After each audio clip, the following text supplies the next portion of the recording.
Pengelola klub Sriwijaya FC, manajemen PT Sriwijaya Optimis Mandiri, PT SOM, diam-diam kembali menarik Henry Susilo pulang ke Palembang.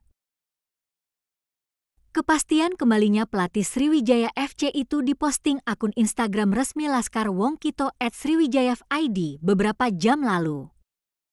Dalam postingan akun official Sriwijaya FC itu, ada caption bertuliskan Welcome back Henry Susilo pada Kamis 3 Oktober 2024.